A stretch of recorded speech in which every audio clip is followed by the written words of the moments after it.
안녕하세요. 드라마의 찐시민 남자 리뷰어즈입니다. 친한 친구에게 연락이 왔습니다. 야, 어떤 커뮤니티에서 봤는데 7인 시리즈가 망했다는 가장 큰 증거가 뭐라는 줄 아냐? 그나마 7탈 때는 몇 명이라도 리뷰를 했는데 7인의 부활은 아무도 손을 안 댄대. 순옥대 의리 지키는 한 명 빼고. 그거 너지? 그래, 그게 바로 나다. 근데 의리로 하는 건 아니고 난 재미있어서 하는 건데 사람마다 보는 눈은 다르니까. 약 올리는 건지 응원하는 건지 모를 전화가 끊어지고 저는 조용히 유튜브에 7인의 부활을 검색해봤습니다. 놀랍게도 진짜 저만 리뷰를 하더라고요. 지금까지 1000개 넘는 영상을 올리면서 진짜 많은 드라마를 봐왔는데 이렇게 완전히 혼자 리뷰하는 건 처음이긴 합니다. 그래서 솔직히 살짝 현타가 올 뻔도 했죠. 어차피 보시는 분들도 많이 없는데 수사반장으로 쓱 넘어갈까? 근데 저는 진짜 제 스타일이 아닌 드라마는 글이 1도 안 써지더라고요. 그래서 손만 대도 막 몇십만씩 찍혔던 연인도 눈물의 여왕도 못하잖아요. 사람은 하던 걸 해야 하고 하고 싶은 걸 해야 된다. 이제 5기로라도 한 명의 시청자라도 더 끌어모으자 라는 마음으로 7인의 부활 리뷰 계속 해보겠습니다. 자, 본방도 없는 월요일 새벽 오늘의 리뷰의 주제는 금나이가 남기고 간 것과 그녀가 돌아올 가능성에 대해 얘기를 해볼까 합니다. 지난 8회 황찬성의 배신으로 우리의 메두사가 폭사하였죠. 솔직히 금나이의 갱생이 딱히 탐탁치 않았던 저로서는 그녀의 죽음에 큰 심경 변화는 없었습니다. 단지 어차피 갱생한 거 복수나 똑바로 하지 이렇게 가버리나 하는 아쉬움? 그런데 저도 그렇고 몇몇 시청자들도 그렇고 왜 그렇게 금나이의 갱생과 죽음에 큰 호응이 없을까요? 저는 그 이유가 너무 뜬금없었기 때문이었다 생각합니다. 그러니까 아무리 1회 갱생서사를 떡칠해도 그 캐릭터 변화에 시청자들이 납득을 못했던 거죠. 그러니까 뭔가 캐릭터에 대한 불만이 쌓이게 되고 꽤 괜찮은 서사로 퇴장을 했으면서도 호응을 받지 못한 게 아닐까. 적어도 시청자들에게 금나이의 갱생을 납득만 시켰더라도 어제 8회 엔딩은 더 진한 여운을 줬을 겁니다. 납득을 못한 저조차도 순간 울컥했을 정도니까요. 그래서 저는 1회가 참 아쉽습니다.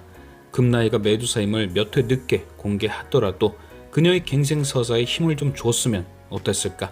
단순히 하드에 들어있는 영상 하나에 급 개과천선을 하는 게 아니라 민도일과 강기탁의 복수를 좀 돕기도 하고 그러면서 서서히 다미에 대한 복수심과 죄책감이 막 뒤섞였다가 본격적으로 메인 단죄자 메두사가 되는 설정. 그랬으면 어땠을까 하는 아쉬움이 좀 있었습니다. 하지만 그래도 금나이의 죽음이 아무것도 남기지 않은 건 아니죠. 그녀의 죽음으로 인해 7인들이 각성하고 다미의 복수의 원동력이 되는 서사로는 충분했으니까요. 그런데 과연 7인은 왜 금나이의 죽음 하나로 급갱생을 하게 되었을까? 이 부분에 대해서도 말이 참 많더라고요. 하라는 복수는 안 하고 선영만 다 죽어나가는 게 뭔 복수국이냐. 그리고 며칠 전만 해도 금나이 때문에 죽었다 살아난 것들이 어떻게 저리 휙 돌아서냐. 잘 죽었다 박수를 쳐도 모자를 파네. 그죠? 저도 처음엔 비슷한 생각이었습니다. 지하 감옥에 가둬두고 싹 다 터트리려고 했는데 이게 용서가 되고 명복을 빌고 급기야 갱생까지 가능할까? 그런데 곰곰이 생각해보니까 가능하겠더라고요. 왜냐? 금나이가 남기고 간 것들이 너무 크거든요. 금나이는 그들이 간절히 원하는, 그러니까 살면서 가장 소중하게 생각하는 것들을 남겼습니다. 한문에겐 가장 소중한 엄마. 금나이는 황찬성에게 뺏기긴 했지만 그 엄마를 살려줬고 더불어 강기탁에게 그 엄마를 찾아 모네에게 돌려주란 말을 했습니다. 이 정도면 충분히 고마워서 갱생하고도 남죠. 그리고 양진모와 고명지에겐 가족을 남겨줬습니다. 양진모가 가장 소중히 생각하는 한나를 찾아 그에게 보내줬고 고명지가 목숨처럼 생각하는 에리카와 필립도 집에 잘 돌려보내줬죠. 이쪽도 고마워서 죄책감 팍팍 느낄만 하죠. 그리고 마지막으로 남철우와 차주란에겐 그녀가 목숨처럼 생각하는 돈을 다 돌려주어 빚을 갚게 했고 남철우는 그렇게 차주란이 자유의 몸이 되었으므로 두 사람의 찐사랑을 쭉 이어갈 수 있게 되었죠. 역시나 갱생 가능한 것들을 남겨줬습니다. 양심이 있으면 부고 문자 받고 발인지로 어슬렁어슬렁 나타날만 하죠. 어떤 구독자분이 이런 말씀을 댓글로 남겨주셨습니다. 이번 7인 시리즈의 캐릭터성은 극단적인 선, 이비소나 방다미, 박난영, 극단적인 악, 심준석, 황찬성 이런 부류가 아닌 사람들은 딱 이분법적인 관점으로 나눌 수 없다는 걸 보여주는 것 같다. 뭔가 머리가 띵한 댓글이었습니다. 아, 나부터도 순옥들을 너무 극단적인 선과 악의 대결로만 봐왔구나. 조금만 이해를 넓혔다면 금나이도 7인도 이해해볼 수 있었을 텐데. 그런데 갑자기 시즌2 오프닝이 떠올랐습니다. 시즌1에서는 K가 방울이 모자를 움켜쥐는 장면이었는데 시즌2에는 뱀이 사과를 감싸고 있는 모습으로 바뀌었죠. 처음엔 이게 뭔 의미일까 궁금했는데 저 구독자님의 의견을 듣고 이렇게 생각이 되었습니다. 뱀의 꼬임에 넘어가 선악과를 따먹은 아담과 이브처럼 언제나 흔들릴 수 있는 게 사람의 마음이란 걸 보여줬던 게 아닐까. 악의 속삭임에 흔들리기도 하고 그러다 벌을 받고 잘못을 깨닫기도 하고 부끄러움도 느낀다는 걸 말하는 것이 아닐까. 그렇다면 다미의 마지막 모습에 흔들린 금나이도 그런 금나이가 남기고 간 것 덕분에 흔들린 7인들도 인간으로서 이해 가능한 변화가 아닐까. 어쨌든 뭔가 하룻밤 만에 드라마 자체가 달라 보이기 시작했습니다. 아, 이렇게 또 설득이 되는구나. 그런데 이렇게 오프닝을 보게 된 김에 또 뭐가 있을까 싶어 쭉 다시 봤는데 좀 억지스러운 뇌피셜 하나가 떠올랐습니다. 7인 시리즈의 오프닝은 다들 아시다시피 은근 복선이 많죠. 방금 말한 방울이 모자나 선악과 모습도 있고 시즌1 오프닝에서 금나이가 발에 가시 돋는 거 그게 뭘까 진짜 궁금했는데 시즌2 1회에 바로 드러났죠. 금나이가 다리를 잃는 서사.